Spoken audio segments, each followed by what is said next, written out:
Thank you very much. Chancellor Kohl, Governing Mayor Dietgen, ladies and gentlemen, 24 years ago, President John F. Kennedy visited Berlin. And speaking to the people of this city and the world at the City Hall, well, since then, two other presidents have come, each in his turn, to Berlin. And today, I myself make my second visit to your city.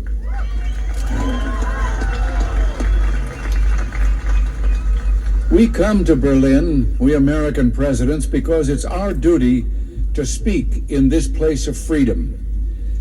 But I must confess, we're drawn here by other things as well, by the feeling of history in this city, more than 500 years older than our own nation, by the beauty of the Grunwald and the Tiergarten, most of all, by your courage and determination.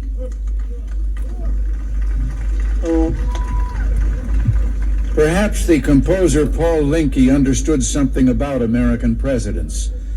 You see, like so many presidents before me, I come here today because wherever I go, whatever I do, ich hab noch keinen Koffer in Berlin.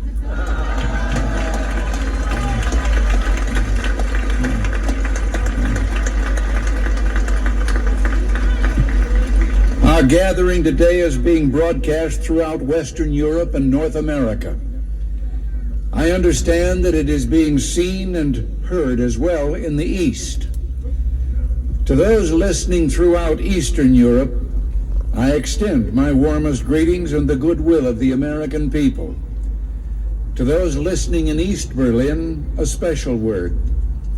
Although I cannot be with you, I address my remarks to you just as surely as to those standing here before me. For I join you as I join your fellow countrymen in the West in this firm, this unalterable belief, es gibt nur ein Berlin.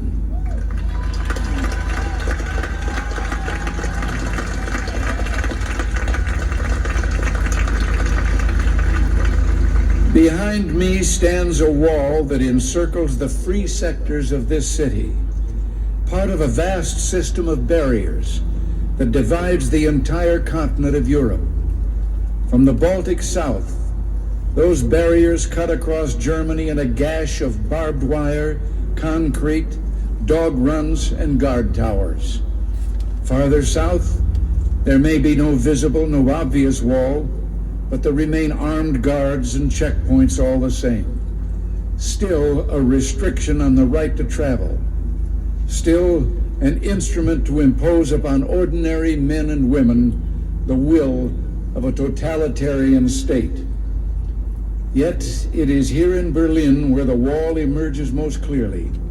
Here, cutting across your city, where the news photo and the television screen have imprinted this brutal division of a continent upon the mind of the world. Standing before the Brandenburg Gate, every man is a German, separated from his fellow men.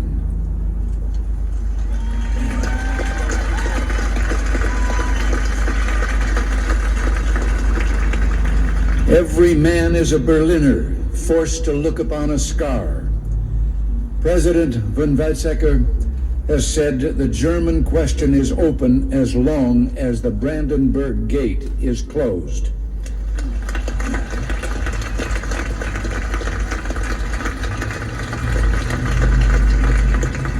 Today I say, as long as this gate is closed, as long as this scar of a wall is permitted to stand, it is not the German question alone that remains open, but the question of freedom for all mankind.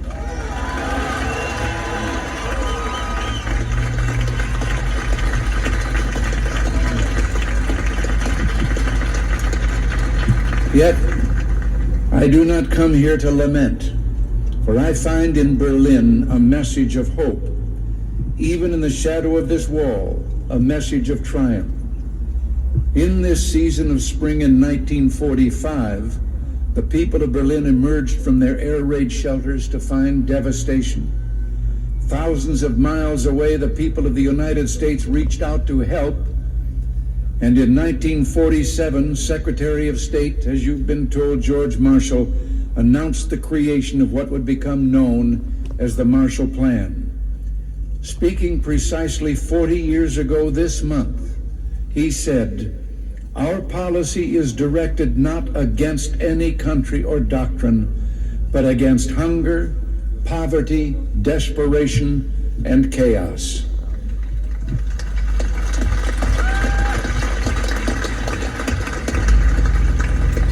In the Reichstag a few moments ago, I saw a display commemorating this 40th anniversary of the Marshall Plan.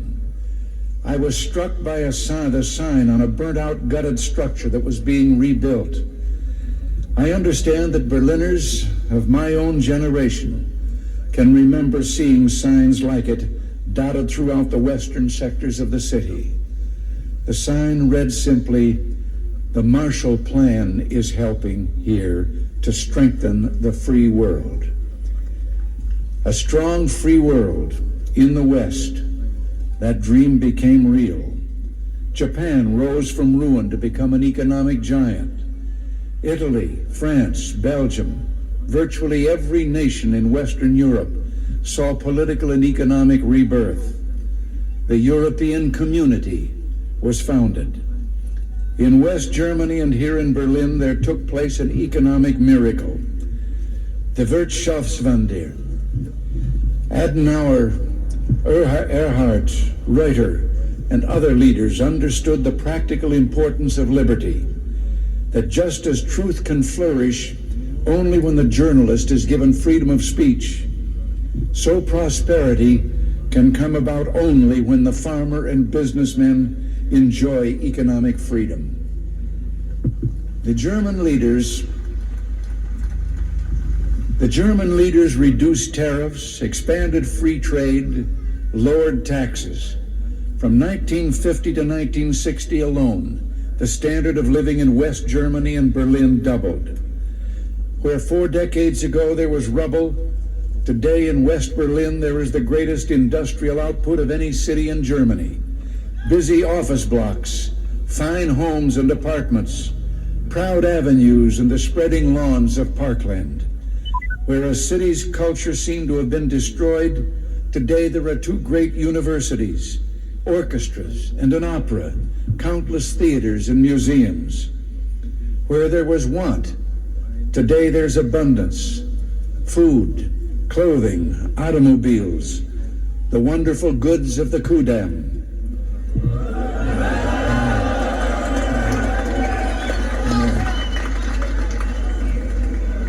From devastation, from utter ruin, you Berliners have in freedom rebuilt a city that once again ranks as one of the greatest on earth.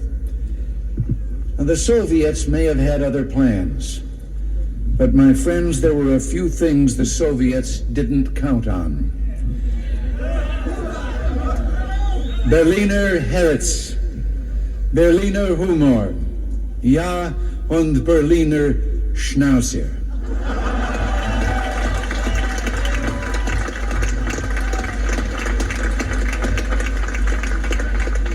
In the 1950s, Khrushchev predicted, "We will bury you." But in the West today, we see a free world that has achieved a level of prosperity and well-being unprecedented in all human history. In the communist world, we see failure, technological backwardness, declining standards of health, even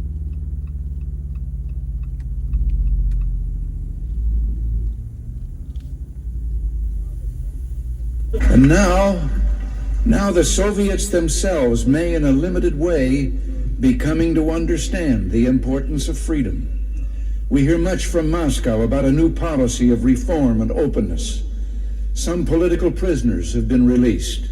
Certain foreign news broadcasts are no longer being jammed. Some economic enterprises have been permitted to operate with greater freedom from state control. Are these the beginnings of profound changes in the Soviet state Or are they token gestures intended to raise false hopes in the West or to strengthen the Soviet system without changing it? We welcome change and openness, for we believe that freedom and security go together, that the advance of human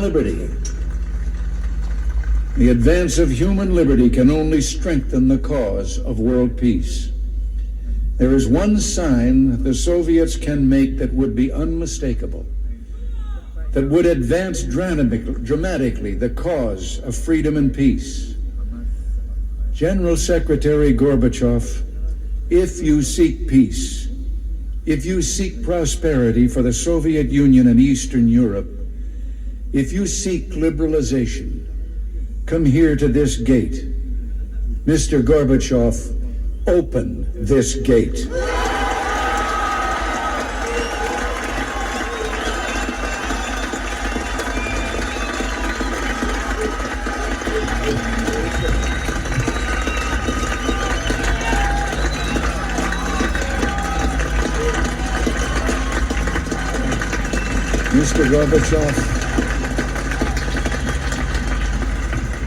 Mr. Gorbachev, tear down this wall.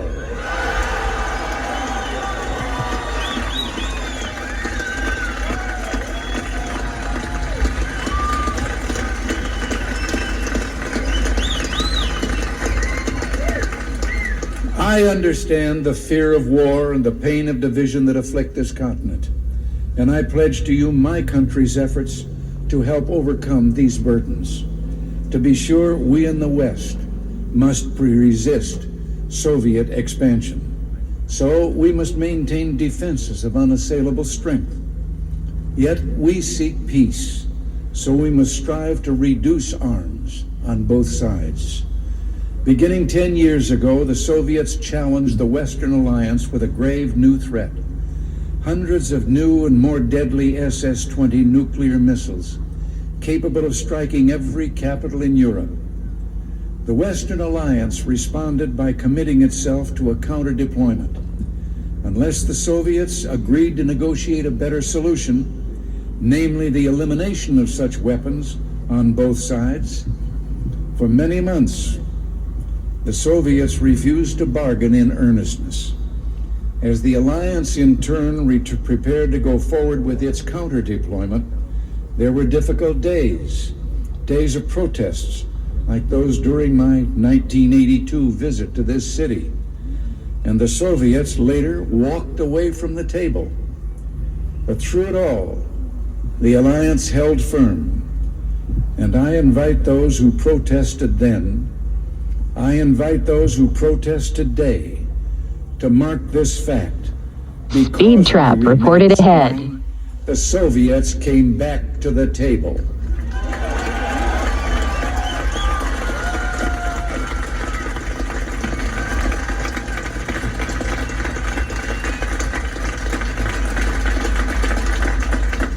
Because we remain strong today, we have within reach the possibility not merely of limiting the growth of arms, but of eliminating for the first time an entire class of nuclear weapons from the face of the earth. As I speak, NATO ministers are meeting in Iceland to review the progress of our proposals for eliminating these weapons. At the talks in Geneva, we have also proposed deep cuts in strategic offensive weapons. And the Western allies have likewise made far-reaching proposals to reduce the danger of conventional war and to place a total ban on chemical weapons. While we pursue these arms reductions, I pledge to you that we will maintain the capacity to deter Soviet aggression at Speed trap reported ahead. Might occur.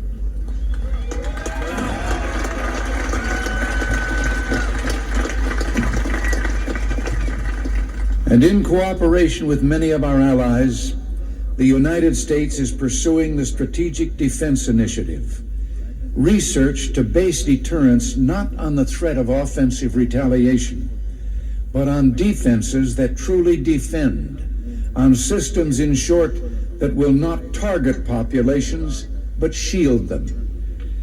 By these means, we seek to increase the safety of Europe and all the world. But we must remember a crucial fact. East and West do not mistrust each other because we're armed. We're armed because we mistrust each other.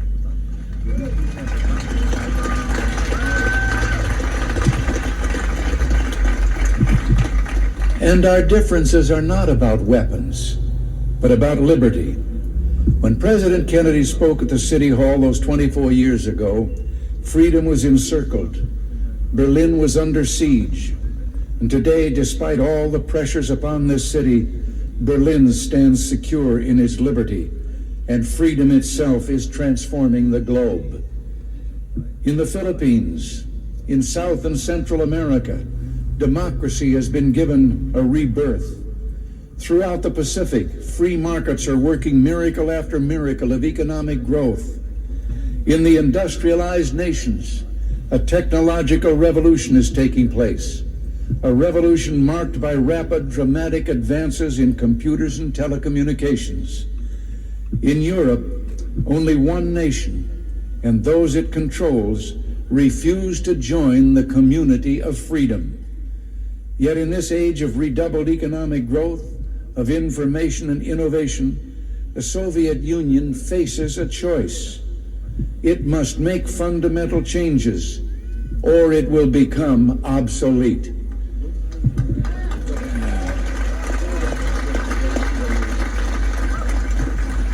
Today, thus represents a moment of hope. We in the West stand ready to cooperate with the East to promote true openness, to break down barriers that separate people, to create a safer, freer world. And surely there is no better place than Berlin, the meeting place of East and West, to make a start.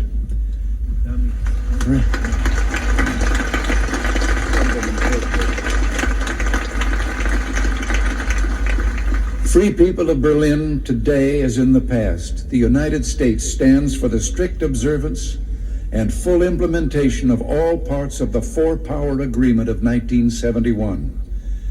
Let us use this occasion, the 750th anniversary of this city, to usher in a new era, to seek a still fuller, richer life for the Berlin of the future. Together, let us maintain and develop the ties between the Federal Republic and the western sectors of Berlin, which is permitted by the Speed trap 1970 reported ahead.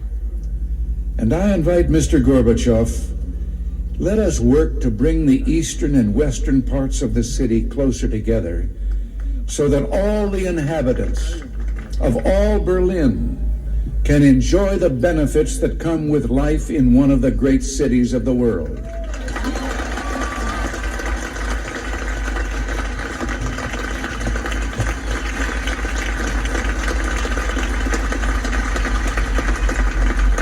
To open Berlin still further to all Europe, East and West, let us expand the vital air access to this city, finding ways of making commercial air service to Berlin more convenient, more comfortable, and more economical. We look to the day when West Berlin can become one of the chief aviation hubs in all Central Europe.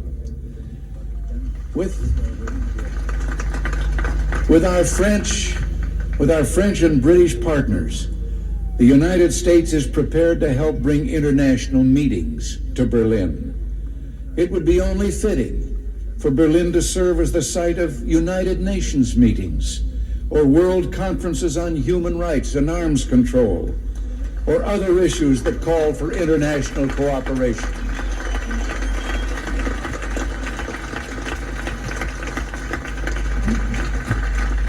There is no better way to establish hope for the future than to enlighten young minds, and we would be honored to sponsor summer youth exchanges, cultural events, and other programs for young Berliners from the East.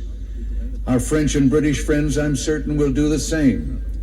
And it's my hope that an authority can be found in East Berlin to sponsor visits from young people of the Western sectors.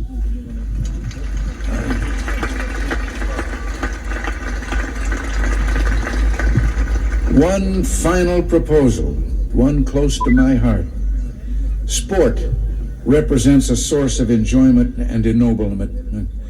And you may have noted that the Republic of Korea, South Korea, has offered to permit certain events of the 1988 Olympics to take place in the North. International sports competitions of all kinds could take place in both parts of this city.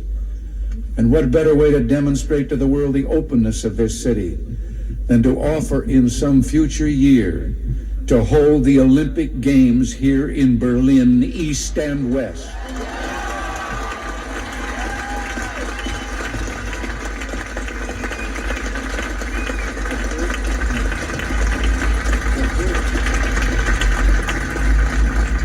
In these 4 decades, as I have said, you Berliners have built a great city.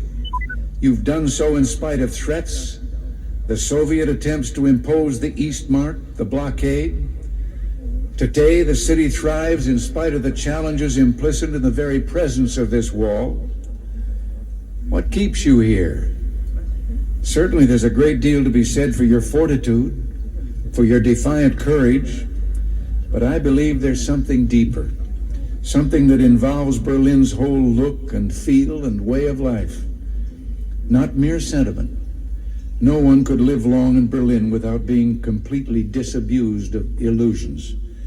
Something instead that has seen the difficulties of life in Berlin but chose to accept them, that continues to build this good and proud city in contrast to a surrounding totalitarian presence that refuses to release human energies or aspirations. Something that speaks with a powerful voice of affirmation, that says yes to this city, yes to the future, yes to freedom. In a word, I would submit that what keeps you in Berlin is love.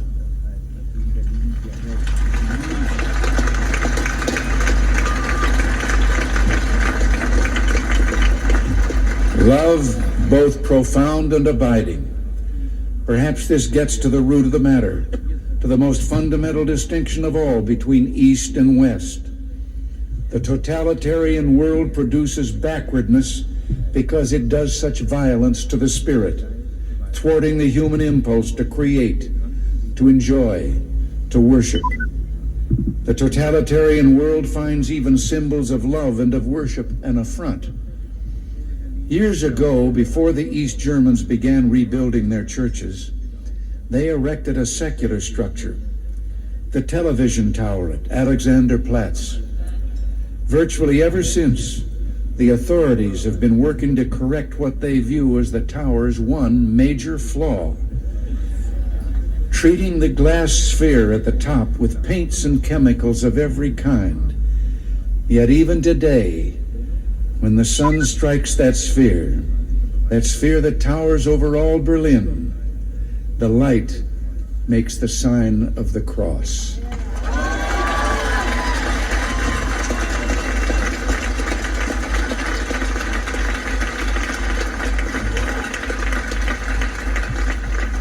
There in Berlin, like the city itself, symbols of love, symbols of worship cannot be suppressed. As I looked out a moment ago from the Reichstag, that embodiment of German unity, I noticed words crudely spray-painted upon the wall, perhaps by a young Berliner. Quote, "This wall will fall, beliefs become reality."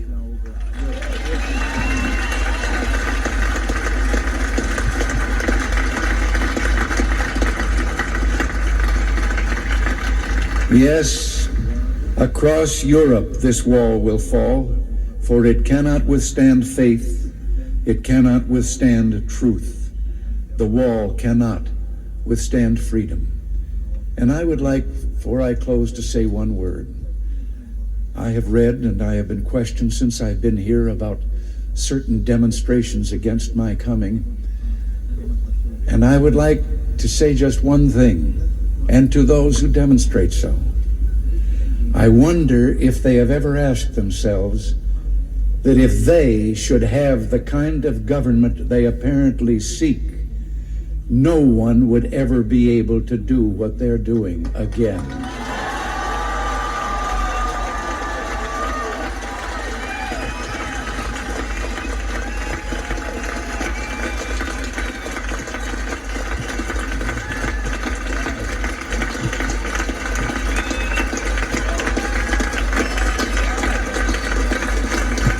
Thank you, and God bless you all.